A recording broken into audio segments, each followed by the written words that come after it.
दोस्तों, अगर मैं आपसे दुनिया के सबसे बड़े सांप का नाम पूछूं तो आपका जवाब शायद एनाकोंडा ही होगा। और होना भी चाहिए, क्योंकि आज के समय पर यह धरती पर मौजूद सबसे बड़े सांप हैं। अगर हम इस सांप को दुनिया के सबसे बड़े क्रोकोडाइल कैशियस से तुलना करें तो हॉलीवुड की पिक्चर की एक अच्छी खासी हॉरर स्टोरी तैयार हो सकती है। हालांकि ऐसा नहीं है कि सदियों से धरती पर एनाकोंडा और कैशियस जैसे जीवों का बोलबाला ही रहा हो। जिस सांप और मगरमच्छ के बारे में हम इस वीडियो में बात करने वाले हैं, उसके सामने आज के इतने खतरनाक जीव भी बिल्कुल दूध पीने वाले नवजात बच्चे हैं। हम बात कर रहे हैं धरती के इतिहास के सबसे खतरनाक क्रोनोसोरस और टाइटेनोबोआ के बारे में, जो आज से लाखों साल पहले धरती पर हुआ करते थे और समुद्र की गहराइयों से लेकर धरती तक इनका राज था। यह प्रजाति धरती पर रहने वाले हर जीव के लिए एक बड़ा खतरा थी।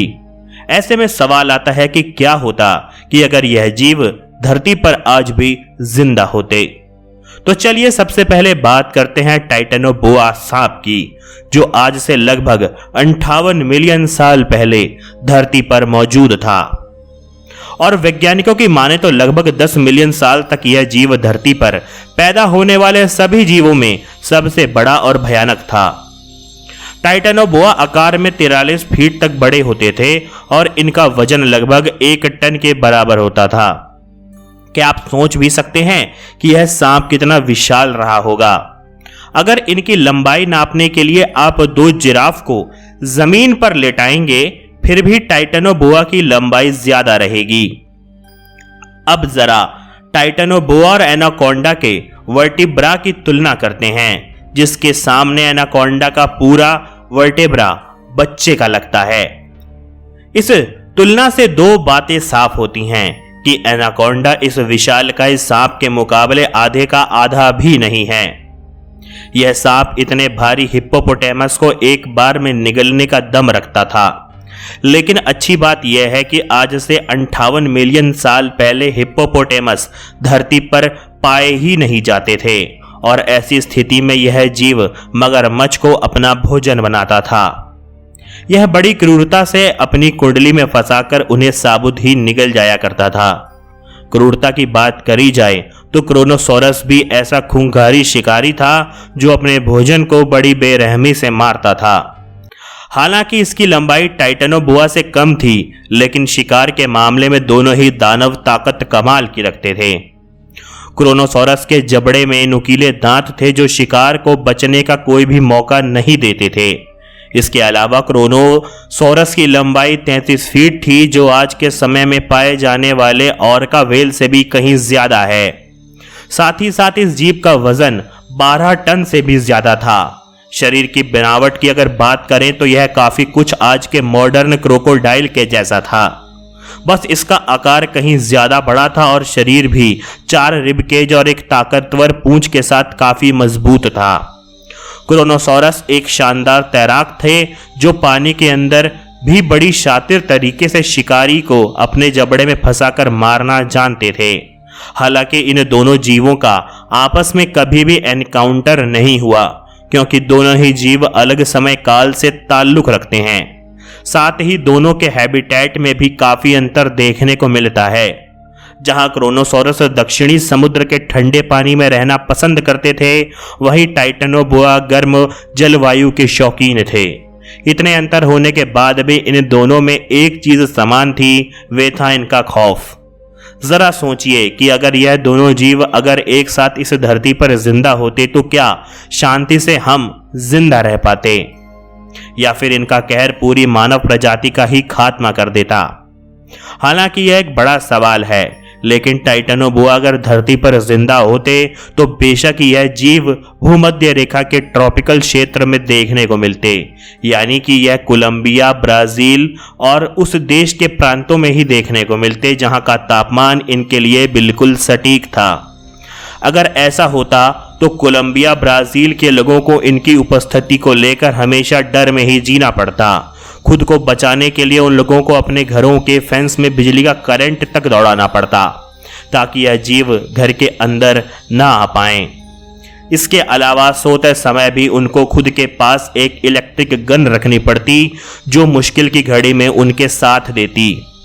जरा सोच कर देखिए कि इन हालातों में इंसान का जीवन कितने दहशत में गुजरता।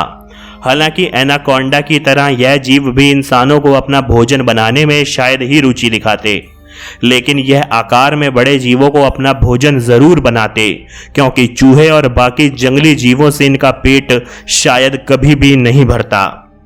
इंसानों और हाईटेक सिटी से टाइटेनोबोआ दूर ही रहते, फिर भी इतने खतरनाक होने के बावजूद मानव जाति इनको चिड़ियाघर के अंदर बंद करके पैसे कमाने की जरूर सोचते, और यही वजह है इसे इंसानों के ऊपर हमला करने के लिए जरूर उकसाती।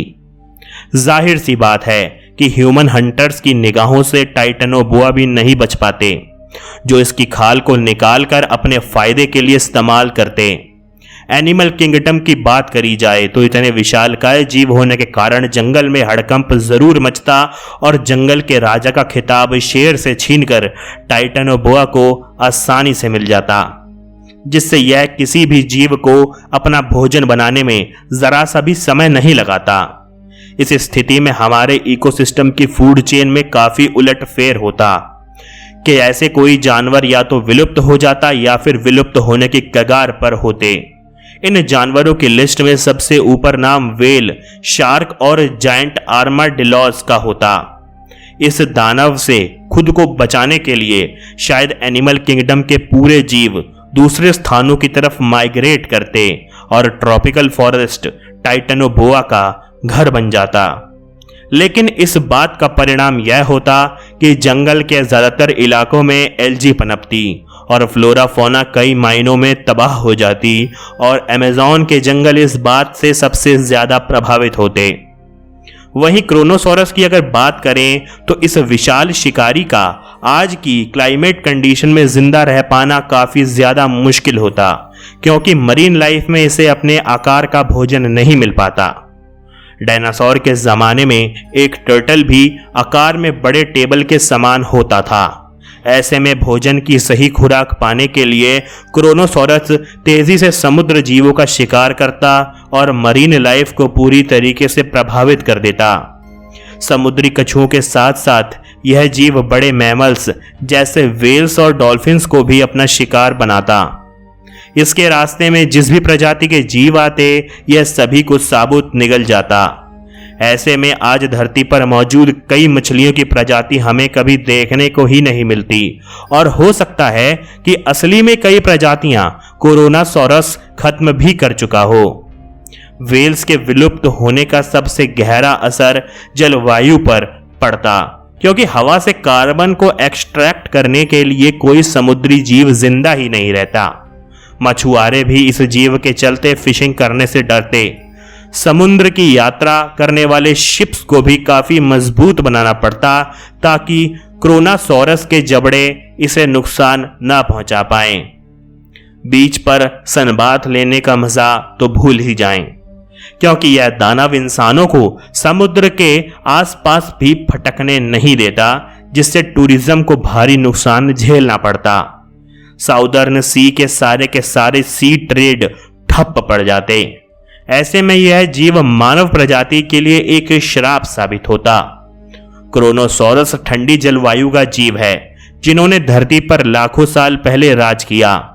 खाना की पृथ्वी के बढ़ते तापमान और ग्लोबल वार्मिंग के साथ इस जीव का धरती पर लौटना नामुमकिन है, लेकिन वैज्ञानिक मानते हैं कि विलुप्त हुए कई जीव धरती पर कभी भी वापस लौट सकते हैं, जिसमें से एक नाम टाइटेनोबोआ सांप का भी आता है। दरअसल यह अजीब 32 डिग्री के औसत तापमान में भी जिंदा रह लेते हैं, और ऐसे में संभावनाएं बनी हुई हैं कि आने वाले समय में यह जीव एक ना एक दिन धरती पर दोबारा जरूर लौटेंगे, क्योंकि ग्लोबल वार्मिंग के चलते धरती गर्म हो रही है। हालांकि ऐसी परिस्थितियों को बनने में हजारों साल लग सकते हैं, लेकिन यह दानव पृथ्वी पर दोबारा लौटने का दम रखते हैं। खैर, यह भी एक बड़ा सवाल है कि लाखों साल तक इंसान खुद अपनी धरती पर अस्तित्व बनाए रखने पर कामयाब रहते भी हैं या नहीं। दोस्तों, आज की वीडियो में इतना ही। उम्मीद है कि आपको यह वीडियो पसंद आया होगा और आपको कुछ नया जानने को मिला होगा। अगर आपको ऐसा ही कुछ हुआ है तो हमारे वीडियो को लाइक ज़रूर करें और कमेंट में अपनी राय ज़रूर दें। साथ ही इस वीडियो को अपने दोस्तों और परिवारजनों के साथ शेयर भी ज़रूर करें। आशा करता हूं कि मैं आपको अपने अगले वीडियो में भी इसी तरीके से देखूंगा। तब तक के लिए आप सभी लोगों को नमस्कार।